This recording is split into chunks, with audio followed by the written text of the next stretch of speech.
For example, Allah says in the Quran, we do not abrogate a verse or cause it to be forgotten, except that we bring something that is better. So in other words, they do cause something to be forgotten, except they bring something that is better than it. Uh, so remind me, I need to show you guys a verse later, because Qadi tells us in his, if I go down here, Qadi does tell us later in the book, and I don't think I mentioned it here, but he actually explicitly states that certain things have been forgotten. They've been abolished from memory. So certain verses, certain learning from Islam has been abolished from memory. I'll get to that later. Remind me to find it before I forget. Early Muslims were fabricating, exactly, they fabricated tons of them. Did Aisha save the scraping to use for seasoning? Oh, disgusting. Disgusting. So, right. So in other words, okay, so to replace or to supersede. Now, if you look in the Sharia, if you read through the indexes to the Islamic law manuals, you'll find that uh, that basically mansuk, nask, is known as supersession, right? To supersede, to replace with, right? To replace, to supersede. It's filed under supersession. As for its definition in Islamic sciences, it is the abrogation of a ruling by a ruling revealed after it. Therefore, at least two rulings must be involved, the nasik and the mansuk. Right? The nasik ruling is the ruling that repeals the mansuk.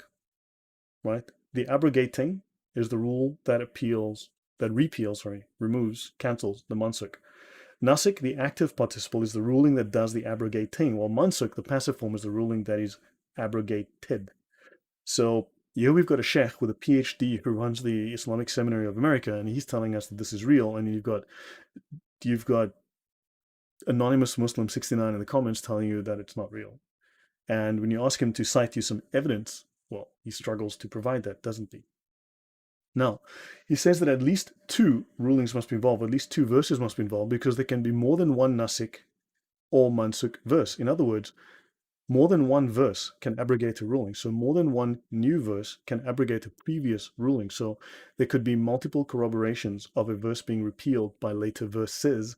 And one verse can also abrogate more than one ruling. So a single verse can abrogate numerous other verses, which technically are legal rulings, which is why I've told you before, an imam is not a priest. An imam is a lawyer, right? Imam is a lawyer. Right? Not priests, lawyers.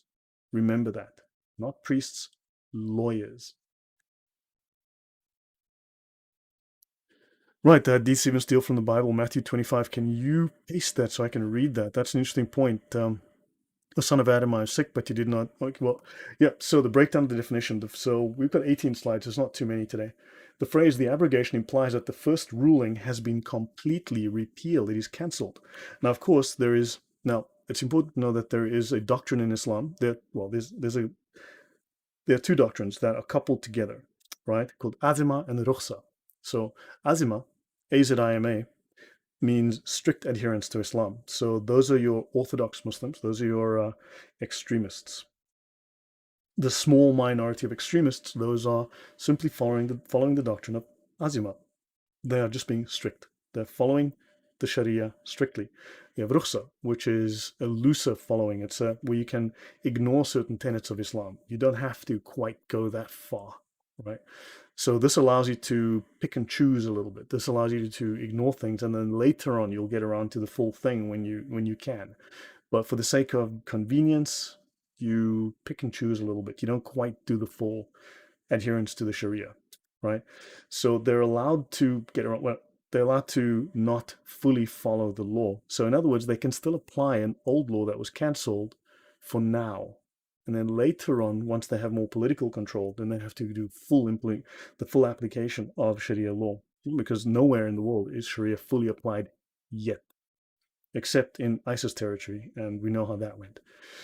So the abrogation implies that the first ruling has been completely repealed, right? So nask involves abrogating the first ruling completely, right, in toto. In other words, the first ruling is not applied in any circumstances or conditions.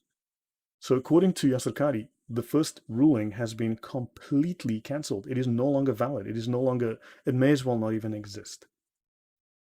except according to, well, for the sake of convenience, they can throw it at you and say, yeah, but yeah, Allah says something pretty, except it's actually cancelled. And later on, once they have political control, that's going to go away very, very fast to be replaced by chop off their heads, as you probably are aware.